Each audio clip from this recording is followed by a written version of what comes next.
ایک صحابی آئے، یا رسول اللہ میرا پڑوسی ہے، اس کی کھجور ایسے ٹیڑھی ہو کر میرے گھر میں چند اس کی شاخیں ہیں، ان پہ پھل لگتا ہے، وہ جو ٹوٹ کے گرتا ہے میرے بچے اٹھا لیتے ہیں، ہم غریب ہیں، وہ بھاگا بھاگا آتا ان کے منہ سے کھجور نکال لیتا ہے، اس کو کہیں کہ بچوں پر اتنی زیادتی نہ کرے۔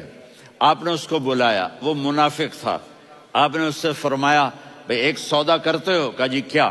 کہا یہ کھجور مجھے دے دو اور اس کے بدلے جنت میں کھجور لے کے دوں گا۔ وہ کہنے لگا یا رسول اللہ یہ اصل میں میرے بچوں کو بہت پسند ہے، کوئی اور کھجور ہوتی میں دے دیتا، یہ تو میری معذرت ہے۔ وہ تو منافق تھا، وہ اٹھ کے چلا گیا۔ ایک صحابی بیٹھے تھے،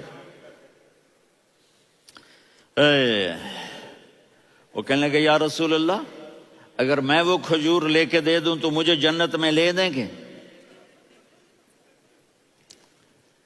ان کا نام ہے ابو الدحداح۔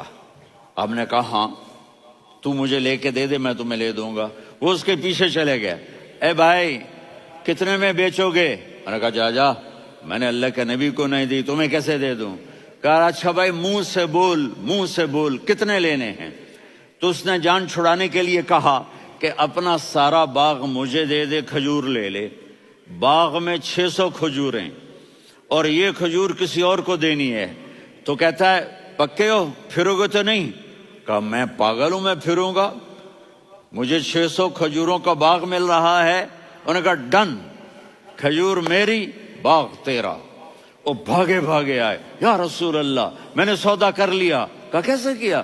کہا سارا باغ دے کے کھجور لے لی۔ آپ نے کہا پھر میرا سودا بھی بدل گیا۔